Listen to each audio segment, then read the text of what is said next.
हर चमार महापंडित है, सूर्यवंशी है। हजारों वर्षों पहले एशिया महाद्वीप में एक राजवंश रहा करता था, जिसे हम इक्ष्वाकु राजवंश या सूर्यवंशी क्षत्रिय कहते थे। इस इक्ष्वाकु राजवंश से सब घबराते थे। इसी वंश में भगवान गौतम बुद्ध, अशोक सम्राट, चंद्रगुप्त मौर्य जैसे महान सम्राट पैदा हुए थे।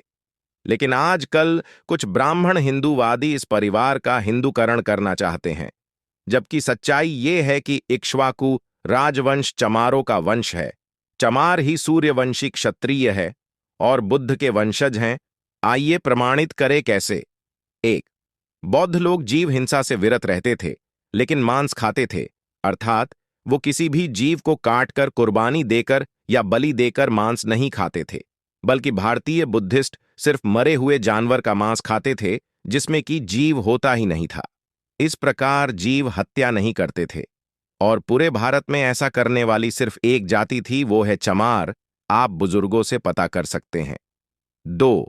पूरे भारत में जनश्रुतियों और लोक कथाओं में चमार को ब्राह्मण बड़ा भाई बताता है। क्योंकि ब्राह्मण हिंदू धर्म का मुखिया है, तो चमार बौद्ध धर्म का मुखिया है। इसीलिए चमारों की शादी में पंडित नहीं बुलाया जाता। 3. रामायण में और कुमारिल भट्ट की किताबों में बुद्ध को शूद्र लिखा गया है, और रियल में भी चमार को ही मुख्य शूद्र माना गया है।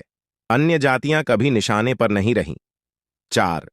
समस्त जातियों में सिर्फ चमार जाति ही ऐसी है जो गरीब होने के बावजूद अपनी आन शान पे मर मिटती है, और इस जाति में आज भी राजसी गुण झलकते हैं।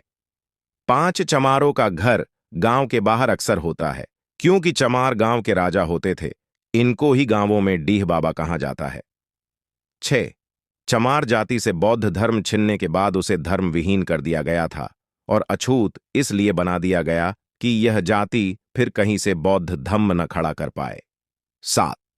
चमार जाति की शिक्षा पर रोक इसीलिए लगाई गई थी कि वह अनपढ़ रहेगा तो खुद को चमार अछूत समझेगा, कभी यह नहीं जान पाएगा कि चमार एक राजशाही खून है। इसलिए चमारों की शिक्षा पर रोक लगाई गई थी कि चमार शिक्षा पाएगा तो फिर से बौद्ध धम्म खड़ा कर देगा।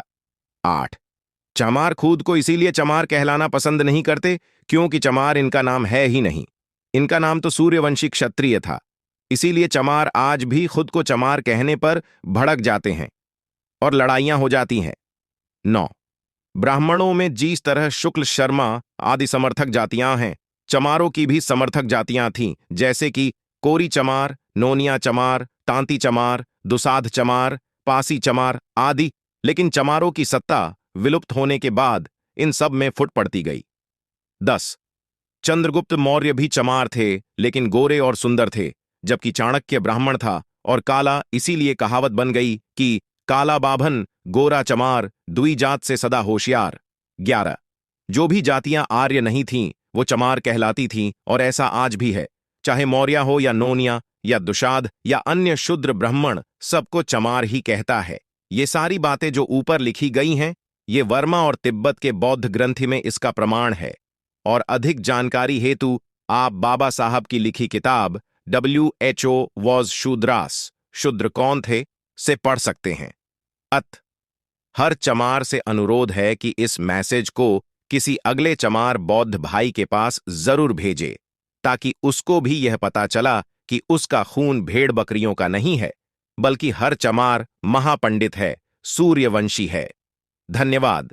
जय भीम।